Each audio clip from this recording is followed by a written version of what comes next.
વાલા ભાઈઓ અને બહેનો, આપ સર્વને પ્રભુ ઈસુના જીવંત અને પવિત્ર ત્રિએક નામમાં લોગોસ બાઇબલ સ્ટડી તરફથી હું પ્રેમી સલામ પાઠવું છું. અને આજે 2025ના વર્ષનો 210મો દિવસ 29 જુલાઈ 2025 અને મંગળવારનો નવો દિવસ આપણા જીવનોમાં પ્રભુએ બતાવ્યો માટે પ્રભુનો ખૂબ આભાર માનતા પ્રભુના નામને ધન્યવાદ આપીએ છીએ.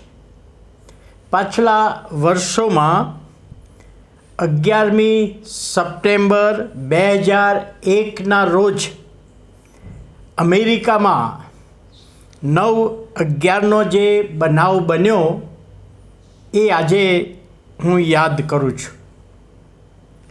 મારી પાસે આવો એ વિસ્તારમાં એ જ બિલ્ડિંગમાં જેની ઓફિસ હતી એ શેર બ્રોકર પોતે યહૂદી હતો અને યહૂદી હોવાને કારણે એ ચર્ચનો વિરોધ કરતો, ચર્ચની પ્રવૃત્તિઓનો વિરોધ કરતો, ચર્ચના પાળકનો વિરોધ કરતો અને પોતાની ઓફિસે જ્યારે જતો હતો ત્યારે ચર્ચમાં નજીકથી જ જવું પડતું, ચર્ચની બાજુમાંથી એને ઓફિસમાં જવું પડતું અને ચર્ચ જોઈને બહુ ઈર્ષાને અદેખાઈ આવતી એને. પણ જે દિવસે 11/9નો જે બનાવ બન્યો ત્યારે ટ્રાફિકના કારણે તે પોતાની ઓફિસે થોડો મોડો પહોંચ્યો. લિફ્ટમાં હતો અને વિમાન અથડાયું. ચારે બાજુ અંધકાર થઈ ગયો, આગ લાગી. બહુ જ મુશ્કેલીથી લિફ્ટમાંથી એ બહાર નીકળ્યો. કંઈ એને દેખાતું નહોતું. બચ્ચાઓની બૂમો સંભળાતી હતી, લોકો દોડામ દોડ કરતા હતા.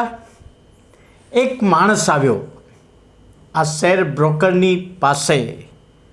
સાહેબ, તમે મારી પાછળ પાછળ આવો, હું તમારો હાથ પકડું છું.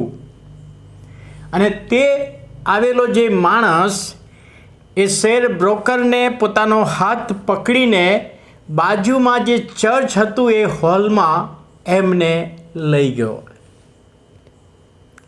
આ માણસની આંખો અંધકારમય થઈ ગઈ હતી, પણ જ્યારે હોલમાં આવ્યો ત્યારે લાઇટ જોઈ ને લાઇટના કારણે એણે વિચાર કર્યો આ તો ખ્રિસ્તીઓનું ચર્ચ છે, જે હું એનો વિરોધ કરું છું, એને ધિક્કારું છું, એની પ્રવૃત્તિઓનો વિરોધ કરું છું, એ ચર્ચ.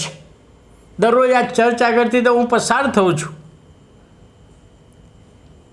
છતાં પણ એણે પેલા ભાઈનો આભાર માન્યો.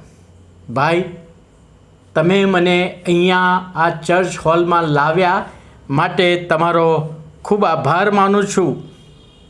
તમે મારા માટે જે આ અહીંયાની બધી વ્યવસ્થા કરી અને મારા જેવા ઘણા બધા છે.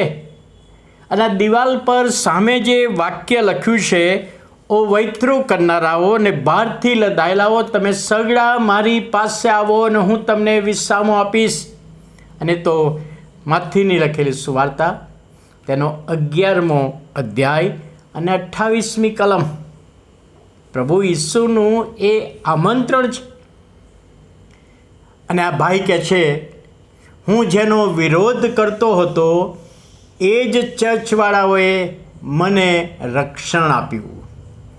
એ જ ચર્ચમાં મને ખાવા પીવાની વ્યવસ્થા કરી આપી. અને એટલા માટે પાદરી સાહેબ આવ્યા ત્યારે એ શેર બ્રોકરે માફી માગી કે સાહેબ, હું તો તમારો વિરોધ કરતો હતો, તમારી પ્રવૃત્તિઓનો વિરોધ કરતો હતો, ચર્ચના લોકોનો વિરોધ કરતો હતો, કારણ કે હું યહૂદી છું, હું ઈસુને સ્વીકારતો નથી. પણ આજે ઈસુનું જે આમંત્રણ છે એ આમંત્રણ માટે તમે લોકો સેવા કરી રહ્યા છો અને એમાં હું ભાગીદાર બન્યો છું. માટે આજે એ ઈસુ પર હું વિશ્વાસ કરું છું કે જેનો અત્યાર સુધી મેં નકાર કર્યો, જેનો અત્યાર સુધી મેં ધિક્કાર કર્યો, જેનો અત્યાર સુધી મેં વિરોધ કર્યો, એ ઈસુનું ઘર ચર્ચ, એમાં મને આશરો મળ્યો, મારો બચાવ થયો. અને એટલા માટે એ પ્રભુ ઈસુનું આમંત્રણ સ્વીકારું છું અને પ્રભુ ઈસુને મારા જીવનમાં તારનાર તરીકે સ્વીકારું છું. અત્યાર સુધી ઈસુને યહૂદી તરીકે હું સ્વીકારતો નહોતો, પણ આજે એ ઈસુને મેં જીવનમાં સ્વીકાર્યા. વાલા ભાઈઓ અને બહેનો, પ્રભુ ઈસુનું આમંત્રણ. આપણે પ્રભુની પાસે આવીએ, પ્રભુની ઈચ્છા છે, આશા છે, અને પ્રભુના નામને આપણે ધન્યવાદ આપીએ. ચર્ચની કોઈ પણ સેવા છે એ પ્રભુમાં સર્વ રીતે આશીર્વાદિત બને, એના રાજ્યની વૃદ્ધિને માટે બને, એ વિનંતી પ્રભુની પાસે લાવીએ. પ્રાર્થના કરીએ. વાલા પ્રભુ, અમે તમારો આભાર માનીએ છીએ કારણ કે તમે મોટું આમંત્રણ આપ્યું છે, મારી પાસે આવો. અને પ્રભુ, આ ચર્ચની સેવાનો દાખલો અમે જોઈ શક્યા. અમારી સેવા દ્વારા પણ ઘણા બધા વ્યક્તિઓ તમારા પર વિશ્વાસ કરનારા બને, એવી અમે વિનંતી અને પ્રાર્થના ઈસુ અમારા પ્રભુના પવિત્ર ત્રિએક નામમાં સાંભળો, માન્ય કરો. આમેન.